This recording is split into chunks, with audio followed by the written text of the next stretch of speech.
Quand on parle de la reine Elisabeth, on pense souvent au concours musical qui porte son nom ou à son atelier artistique dans les serres royales de Laeken. Tous ces éléments qui rappellent son amour des arts.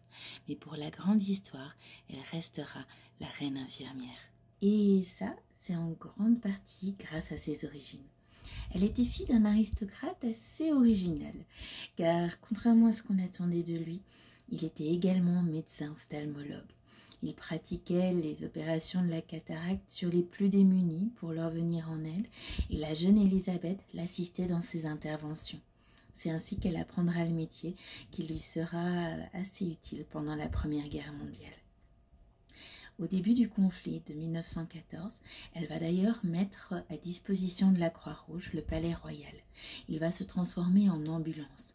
On y aménagera une salle d'opération, des salles de malades. Tout ce dont on avait besoin y était présent. Il va accueillir jusqu'à 945 blessés. La reine, qui avait initié le projet, ne pourra malheureusement pas rester. Elle va devoir suivre le mouvement, partir pour Anvers et plus tard, après avoir mis ses enfants en sécurité en Angleterre, elle va se rendre à La Panne où elle va rejoindre son mari. Là, elle va prendre plusieurs initiatives, notamment celle d'aider à l'ouverture d'un hôpital. On va transformer l'hôtel L'Océan en établissement de soins. Et notamment, grâce à l'aide d'Antoine de Pages, il va pouvoir sauver énormément de vies. Antoine de Pages était déjà connu au niveau de la santé car il avait aidé à ouvrir la première école laïque pour infirmières à Bruxelles et il y avait fait venir Edith Cavell.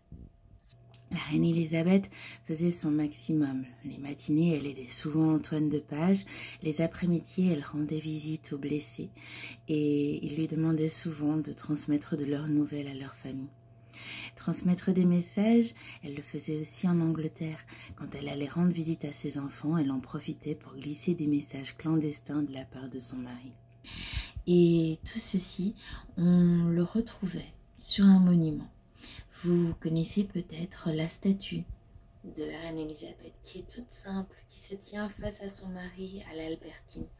Eh bien, lors de son inauguration, elle était encadrée de chaque côté par un relief. L'un représentant la protectrice des arts, le deuxième représentant la reine infirmière.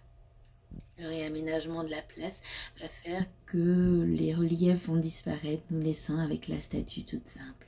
Une statue qui nous rappelle qu'elle a fait partie des milliers de femmes qui s'étaient portées volontaires pour aider et soigner les blessés, celles qu'on appelait les anges blancs. Si vous voulez en savoir plus sur les femmes fortes qui ont fait notre histoire, n'hésitez pas et suivez la visite des femmes avec itinéraire.